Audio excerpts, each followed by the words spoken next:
낙하산 타다가 그 공중에서 부동산 이제 좀 이렇게 광활한 대지를 좀 바라보다가 저렇게 집들은 많은데 내 집은 없을까 하는 생각이 들기 시작해가지고 부동산 알아보고 가치평가 이런 쪽으로 알아보고 하다 넘어오다 보니까 이제 감정평가사라는 직업을 알게 됐습니다. 되게 낙하산 타셨다고요?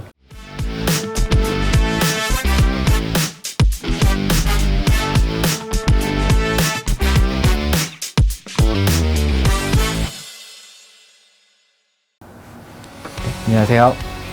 저는 하우패스의 실무팀장을 맡고 있는 김승현 평가사라고 합니다. 오늘 이제 돌아가면서 합격자들 인터뷰하고 있는데요. 오늘 좀 특이한 이력을 가지신 평가사님 한 분 모셔봤습니다. 네. 이재현 평가사님 한번 자기소개 한번 부탁드려도 될까요? 네, 알겠습니다. 네. 안녕하세요. 저는 36기 평가사로 이번 시험에 합격하게 된 3년차 유의 이재환이라고 합니다.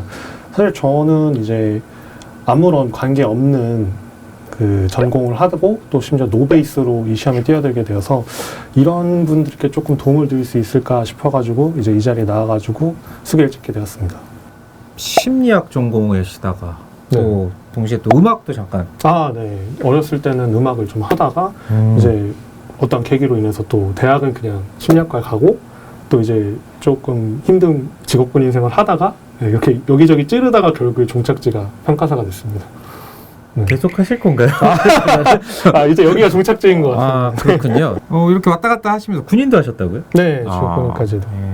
평가사라는 직업은 그럼 어떤 이유 때문에 좀 선택을 하게 되셨어요? 그게 이제 직업군인 할 때 에피소드가 좀 있는데 이제 낙하산 타다가 그 공중에서 부동산 이제 좀 이렇게 광활한 대지를 좀 바라보다가 저렇게 집들은 많은데 내 집은 없을까 하는 생각이 들기 시작해가지고 부동산 알아보고 가치평가 이런 쪽으로 알아보고 하다 넘어오다 보니까 이제 감정평가사라는 직업을 알게 됐습니다. 되게 낙하산 타셨다고요? 네, 맞습니다. 빡센. 네, 전 하사관 출신. 저는 장교 출신이고. 네. 별로 이렇게 수험생들에게 어트랙션은 별로 없는 그런 것 같긴 한데 어쨌든 뭐 합격은 일단 축하드리고 감사합니다. 보면 사실은 또 군대 생활을 또 하셨으니까 어떤 뭐 시간 관리나 이런 것들을 철저하게 잘 하셨을 것 같긴 해요. 근데 뭐 예를 들어 여기 계신 이걸 보고 계신 분들은 그 수험생 때 그 스케줄 관리나 이런 것들 좀 많이 어려워하셨을 거 아니에요. 그런 후배들을 위해서 좀 조언해주고 싶다 하는 부분들이 있을까요? 시간 관리상은 사실 제가 거의 그 군생활 동안 갇혀져 있던 게 있어서 거기서 어려움을 얻었던 건 조금 없어서 그 부분에 대해서는 조금 도움을 드리기가 힘들 것 같습니다. 지금 뭐 이재환 평가사님 얘기 들어보면 심리학을 전공하셨으니까 멘탈 관리는 잘하셨을 거고 군생활 하셨으니까 또 규칙적인 생활 잘하셨을 거고 노래를 하셨으니까 힘들 때 노래로 약간 좀 이상하신 분이신가요?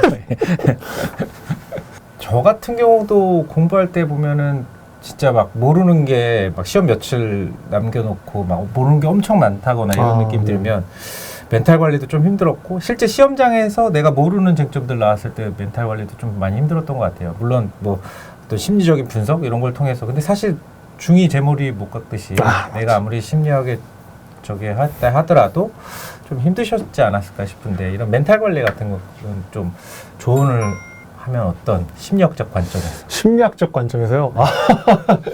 들어가는 사람들 다 똑같고 어차피 끝까지 내가 다 봤어도 거기서 또 안 나오는 거 나올 수도 있고 아는 거 나오면 그러니까 쉽게 푸는 거고 이런 그 사고방식을 계속 이제 수업 때도 말씀해 주시고 나중에 상담 갔을 때도 또 말씀해 주셔가지고 그거 마인드를 거의 이제 숙지를 하고 그 멘탈로 그냥 가서 편하게 보고 왔던 것 같습니다. 마지막에 3년차는.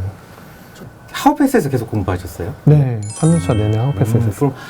하우패스가 제가 보기엔 1, 2차 다 강하긴 강하죠. 근데 뭐 특화되어 있는 부분들도 있고 1차 같은 경우에는 뭐 하우패스 선생님 선택하면서 뭐 이런 팁이라든가 아니면 뭐 공부할 때 깊이 뭐 이런 것들 과목별로 한 좀 조언해 주실 것들이 있을까요? 혹시? 일단 민법 같은 경우에는 제가 대부분의 국가고시에서 민법이 들어간다고 들어서 사실 조금 군대 전역하기 전부터 조금 보고 왔어서 민법은 거의 독학을 했었고요. 이제 경제학 같은 경우에는 한경백 교수님 거랑 그리고 회계학은 황윤아 회계사님 걸 들었는데 두 분이 약간 좀 더 그냥 기본 강의랑 이런 걸 좀 들었을 때 시험 적합하게 뭔가 이론적인 이런 거를 한다기보다는 좀 더 기술적인 테크닉적인 거를 되게 많이 알려주셔가지고 그게 좀 좋아서 그렇게 선택을 했고, 감강제는 사실 이제 거의 그쵸. 네, 1타라고 불리셔서 그분 이름만 들으면 네. 노래가 자꾸 생각이 그렇죠. 나고. 아직도 까먹지 못하는. 그렇죠. 네.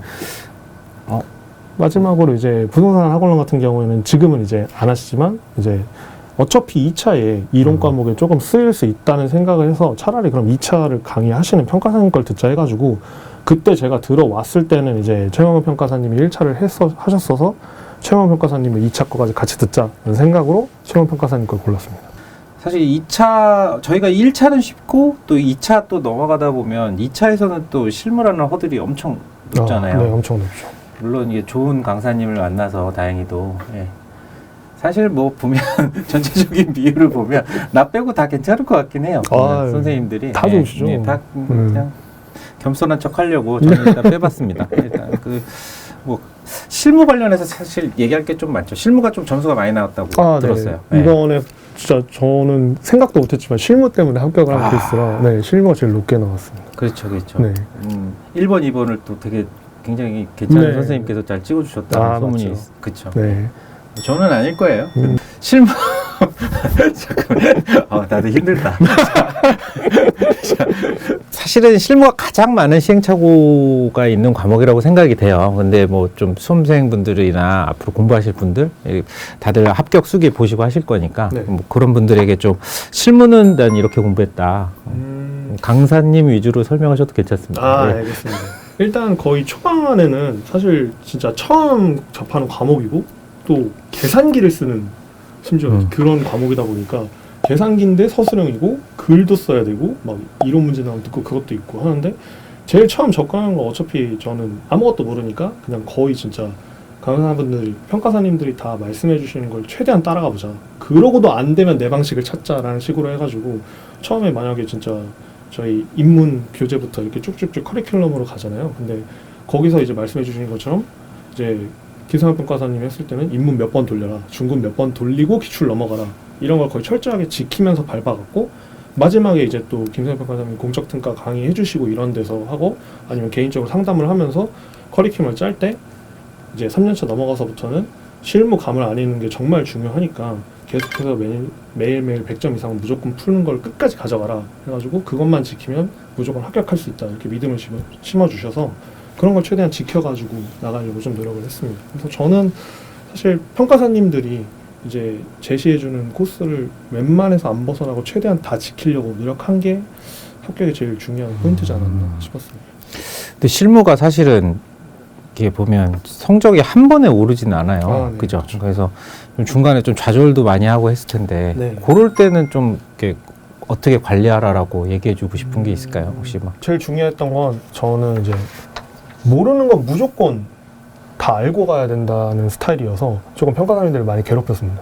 그래서 진짜 사소한 거 하나라도 나와도 이제 스터디하고 나서 무조건 바로 가서 이제 밑에서 질문 다 편하게 받아주시니까 무조건 가가지고 다 질문해 드리고, 나중에는 이제 왜 왔냐, 그만 물어봐라, 네가 아는 게 맞다 라고 하실 정도로 질문을 굉장히 많이 했는데, 그것도 이제 어떻게 보면 그렇게 질문을 많이 하다 보니까 갑자기 이게 실무가 확 올라가는 부분이 좀 생기더라고요. 네, 그게 좀 쌓이고 쌓여서 이렇게 올라간 게 아닌가 싶습니다.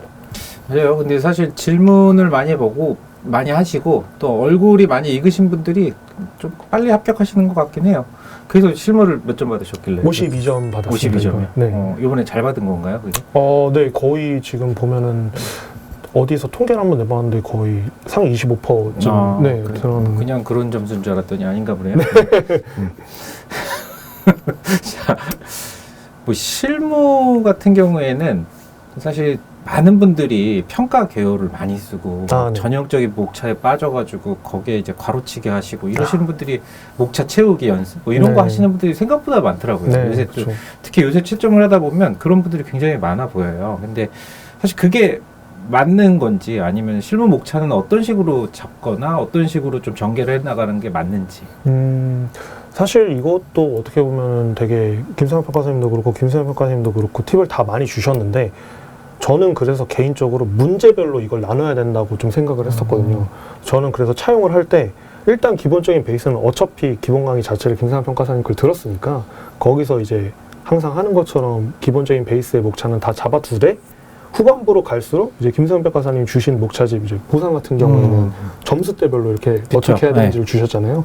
그걸 차용을 해서 오히려 이게 저는 합리적이고 오히려 답안 쓰는 속도 자체도 차이가 너무 많이 나서 그래가지고 이렇게 하는 게 차라리 나한테 맞겠구나 싶어가지고 보상 아니면 뭐 이제 담보 이런 식으로 이제 나눠가지고 풀목차를 가져갈 건지 아니면 또 그걸 또 점수별로 나눠서 이제 이거는 김상현 평가사님이 알려준 거 쓰고 요거는 김상현 평가사님이 알려준 거 쓰고 아니면 다른 걸 했을 땐 내가 한번 풀었을 때 이 목차가 좀 나을 것 같다 하는 목차가 나오게 되면 그걸 차용하는 식으로 갔던 것 같습니다. 네. 맞아요. 근데 실제로 본인 지금 재현 씨가 거친 과정들이 본인 목차가 나오는 네. 과정이거든요. 근데 요새는 그런 목차를 좀 암기만 하려고 하는 그런 경우들이 많아서 제가 통상 이렇게 분석을 수강생들 분석을 해보면 한 문제집을 한 4, 5회독 정도 하면 본인 목차가 나오는 것 같더라고요. 실무 이제 막 문제 푸는데 실무 문제 풀다가 보면 또 우리가 시간에 대한 이런 타임어택 같은 게 좀 있잖아요. 네. 이런 것들은 사실 어떤 훈련 과정을 거치셨어요? 일단은 초반에는 알려주시는 것처럼 안 재고 중급 문제집 2회독까지는 아예 안 쟀던 것 같습니다. 왜냐하면 재봤자 어차피 실망밖에 안 하기 때문에 그래서 아예 안 재고 이제 목차를 조금 외워가고 조금 문제가 익숙해졌다 해서 3회독 때부터 이제 시간을 재기 시작해서 한 1.5배에서부터 점점 줄여가가지고 거의 5회독, 6회독쯤 되면 이제 문제가 거의 외워지다시피 해져서 사실 속도 자체는 점점 빨라지긴 하는데 오히려 그래서 그 속도감을 느끼는 걸 스터디에서 조금 연습을 했던 것 같아요. 그래서 스터디에서 이제 한 2기나 3기 때쯤부터는 이제 최대한 안에 들어오려고 스터디에서 정해주는 시간 내에 들어오려고 노력을 했고 그걸 계속 하다 보니까 3기 후반쯤에는 진짜 무슨 문제가 나와도 어떻게든 처리해서 100분 안에 쓸 수 있게 되는 그 상태는 갖춰졌던 것 같습니다. 그게 중요하긴 하죠, 사실. 근데 대부분 거기까지 못 가니까. 수험생들이 사실 실무 때문에 엄청 고민 많이 하고 계실 것 같은데 그냥 걱정하지 마라. 이렇게만 하면 절대 꽈락 맞지 않는다.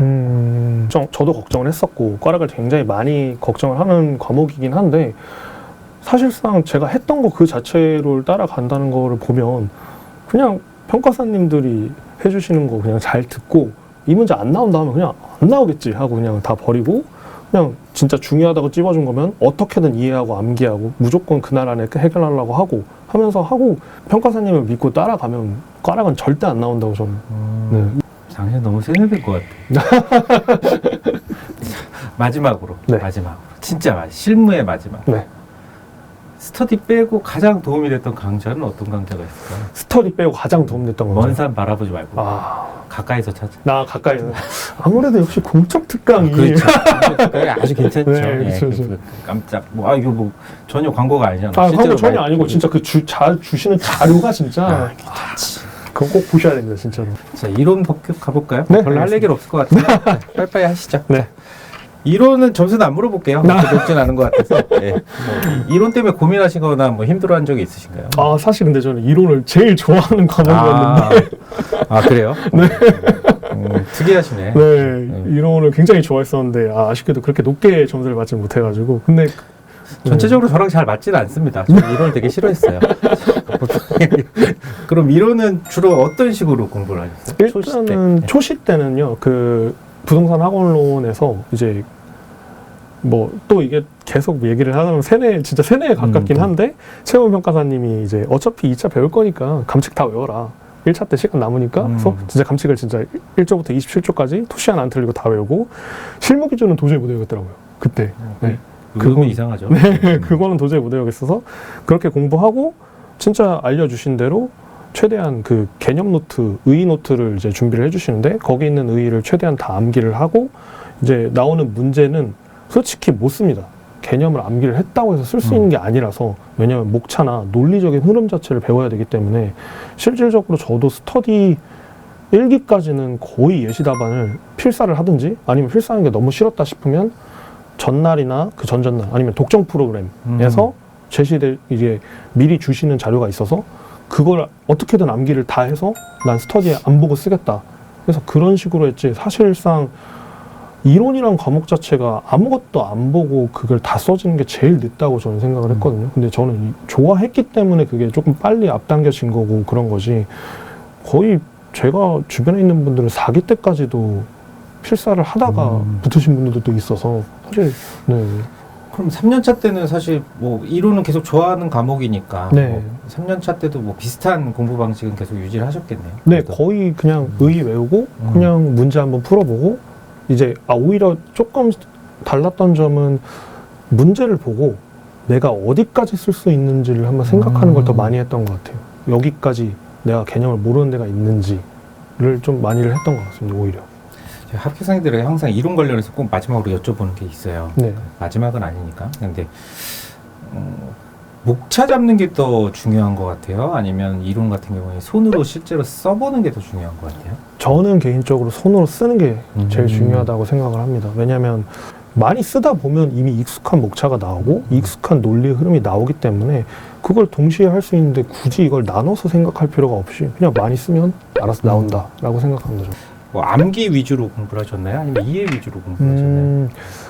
그 최영호 평가사님이 확실하게 이걸 나눠주시는데 이해를 무조건 해야 되는 거 예를 들어서 최유용 파트는 이해를 무조건 하라고 하고 나머지는 그냥 암기로 때울 수 있고 심지어 가끔씩은 이제 그 최영호 평가사님이 예상하는 문제들 같은 경우에는 20점이나 30점짜리로 아예 답안을 주셔요. 그래서 그걸 그냥 통째로 외우고 들어가라. 어차피 그냥 비슷하게 나오면 4기쯤 되면은 그걸 변형해서 쓰는 것 자체는 그렇게 어렵지가 않게 되더라고요. 이미 쌓여있는 게 있어서. 그래서 암기도 하고 사실 암기한 걸 바탕으로 많이 써보는 연습을 많이 했고 이해하라는 부분은 이해를 완벽하게 하고 넘어가려고 했던 거여서 어떻게 보면 저는 이제 비율을 따지면 암기가 거의 70이고 이해는 한 30 정도라고 생각을 합니다. 네.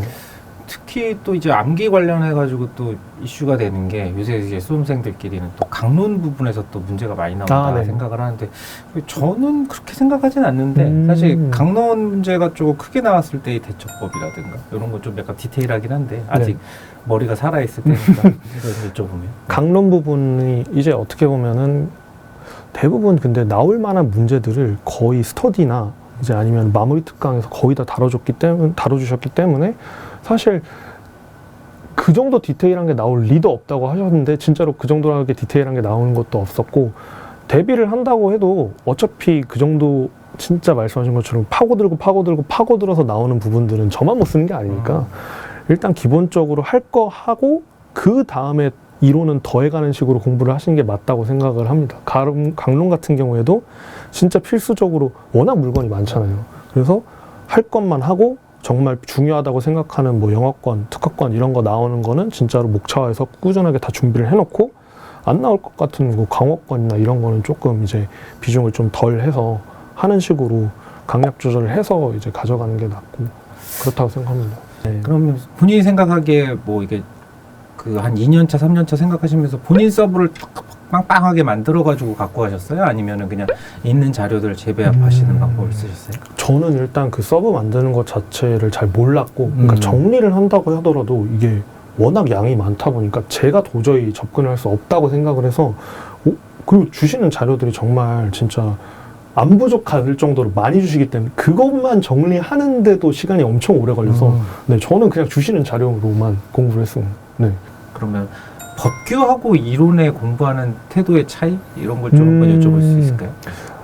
오히려 근데 저는 법규를 다른 분들은 이제 뭐 법규를 같이 가져가고 이론을 맨 마지막에 하는 분들이 대다수인 건 아는데 저는 처음에 오히려 법규가 접근이 너무 힘들더라고요. 오히려 반대로 저는 법규가 너무 쌩암기라고 생각을 해서 실질적으로 행정법은 아예 용어도 모르겠고 너무 어렵고 이러다 보니까 다가가기도 힘들고 해서 거의 저는 오히려 법규는 진짜 한 2기 때까지는 강의 있는 날 그냥 복습만 하고 최대한 안 까먹자는 생각으로 하고 거의 안 하다 보니까 근데 실질적으로 그렇게 안 하다 보니까 진짜 마지막에 가서는 아예 쌩암기 과목이 돼버리더라고요. 서브를 통째로 외워야 되는 여기서 말하는 서브는 이제 보통 그 강사님들이 다 준비해 주시는 그 별도 서브 자료집, 요약 자료집을 통째로 외우는 걸 했는데 그러다 보니까 오히려 더 싫어지고 더 힘들어지더라고요, 법규가.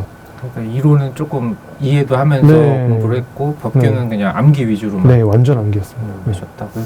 약간 좀 보는 관점이 좀 다르신 것 같긴 해요. 네. 뭐 법규는 싫고 이론은 싫고 네. 약간 그러신 것 같긴 한데 네. 보면 그럼 법규는 그냥 무조건 암기 위주로만 하셨어요? 2년차 때까지는 거의 암기로 했는데 이제 3년차 넘어가면서 사실 이게 그렇게 좋은 점수가 많이 안 나와서 뭐가 문제일까라 생각을 했는데 결국엔 법규도 글을 쓰고 논설문을 쓰는 거다 보니까 아, 얘도 이해를 해야 되는구나 라는 걸 느껴서 오히려 3년차 때 넘어가면서부터는 스터디 팀장님이 주시는 것뿐만 아니라 굳이 어차피 주변에 계신 분들, 다른 스터디 팀장분들, 뭐 다른 학원에 계시든 뭘 하든 간에 그분들도 강사를 하는 입장에서는 문제를 만들어 봤으니까 그것도 한번 풀어보고 거기 중에서 논리가 괜찮은 게 있으면 그것도 차용을 해보고 기본적인 틀을 가지고 가되 이해하는 글을 써야겠다 싶어서 2년차 때까지 외운 걸로 그거 이상 더 외우려고 하지 않고 오히려 그 안에서 항상 말하듯이 뭐 개요를 쓴다든지 논점에 정리해서 막 이렇게 한마닥을 쓴다든지 하는 걸 해서 이론처럼 다가가려고 좀 더 노력을 했던 것 같습니다. 3년차 때는. 네. 통상의 절차긴 하죠. 근데 보면 좀 이렇게 지금 여기 계신 수험생분들이 굉장히 좀 딜레마에 빠져 있는 부분이 있을 것 같긴 해요. 법규를 접하면서. 네. 근데 사실 법규에서는 판례를 외워야 될 것인가? 아, 네. 아니면 판례만 외우면 다 끝나나? 아니면 판례와 기본적인 로직을 다 이해하고 있어야 되는 건가? 전자 후자 따지면 어떤 게 맞다고 생각하세요? 저는 오히려 전자였던 것 같습니다. 판례 위주로? 네, 판례는 거의 그냥 그러니까 결론만 암기해서 활용을 하는 거지. 왜냐하면 그 판례에 적용되는 로직 자체는 사실 기본적인 행정법의 로직이라든지 개별법에서 흐르는 로직을 알고 있으면은 그게 후자야. 아 그렇군요. 똑바로 말해. 자, 네. 계속 하세요. 네. 저는 후자인 걸로. 네. 기본적으로 판례에 대한 로직 자체를 이해를 하고 있으면 결론 암기도 좀 더 편하고 이러다 보니까 그냥 로직을 이해를 하고 판례는 근데 이제 사실 그렇게 많이 쓰인다는 생각을 안 해서 네, 그냥 그 판례 문구 쓰고 오히려 이제 논점에 정리해서 이해한 로직을 쓰는 그런 식으로 활용을 하다 보니까 로직을 이해하고 결국에는 암기로 돌아가는 건 맞다라고 생각합니다. 사실 법규를 좀 하시는 분들이 이렇게 판례 자체를 기본 뭐 학설 판례 검토할 때 안 쓰시고 뭐 사안의 적용이라든가 네. 문제 개요라든가 이런 네네. 데다가 좀 써가지고 네네. 좀 환기를 시켜주시더라고요. 네. 그래서 오히려 법규 점수가 더 잘 나오셨을 것 같긴 한데. 네, 법규도 실무랑 거의 비슷한 51점 정도 받았습니다. 네. 예. 근데 자랑할 때는 확확 자랑을 하시네요. 아까 오히려 이론 때는 얘기 잘 안 하시다가. 할 건 해야죠. 네. 아마 이게 수험생들이 들으면 되게 좀 이렇게 혹한 내용이긴 할 건데 너무 판례 위주로 좀 사실 신규 판례가 시험 문제 나오는 건 맞지만 네. 이게 논리가 없으면 쓸 수가 그쵸. 없다라는 걸 지금 말씀하고 싶으신 거잖아요. 네. 그죠? 좀 하나만 좀 여쭤보고 싶으면 이것도 어찌 보면 공통 질문인데 네. 이론과 법규, 스터디 빼고 이론과 법규를 공부함에 있어서 나한테 가장 좀 도움이 됐던 그 강의가 있다면? 아, 강의요. 저는 일단 이론 같은 경우에는 최명근 평가사님 마무리 특강이 실전 감각을 기르는 게 굉장히 좋았던 게 최명근 평가사님이 예상하는 문제지만 그 개념에서 진짜 깊은 데까지 나눠가지고 진짜 실전에서 정말 모르는 문제가 나왔을 때 대처할 수 있는 그런 실전 감각을 기르고 이제 거의 마무리 특강 첨삭은 직접 하시거든요. 그래서 내가 알고 있는 지식으로 커버를 했을 때 실질적으로 채점위원급에서 했을 때 얼마가 나올지를 예상할 수도 있는 그거였어서 저는 최명근 평가사님의 마무리 특강 강의가 이론에선 굉장히 도움이 많이 됐고요. 그리고 법규 같은 경우에는 사실 공대호 변호사님 것도 다 들었고 3년 차에는 이제 이은전 평가사님 것도 좀 약간 섞어서 듣다 보니까 저는 약간 조금 하이브리드로 두 분 강의를 둘 다 추천하는 게 스터디 같은 경우에는 방금 말씀드린 것처럼 최명근 평가사님 스타일에 맞아가지고 실전 감각을 기를 수 있는 문제들이 많이 나오고 이은전 평가사님 같은 경우에는 솔직히 초시에 도전을 할 때는 좀 더 접근이 쉬운 그런 느낌의 강의라고 생각을 해서 법규는 사실 두 분을 다 추천드리고 싶습니다. 네. 두 분 다 괜찮으시죠? 지금 네, 신규 영입되시고 네. 보면 말씀도 두 분 다 변호사같이 얘기 잘 하시더라고요. 네. 네, 그래서 괜찮은 조합인 것 같다라는 생각도 듭니다. 네. 오늘은 심리학과를 나오셨지만 하우패스의 강사들에게 심하게 세뇌를 당해서 제정신이 아니신 이재환 평가사님을 만나 뵙고 합격 관련된 여러 가지 과정들 이런 내용들 한번 궁금해하신 거 위주로 한번 검토해 봤습니다. 네. 앞으로 번성하시고요. 아, 네. 좋은 법인 가셔서 또 열심히 근무하시길 바랍니다. 알겠습니다. 감사합니다.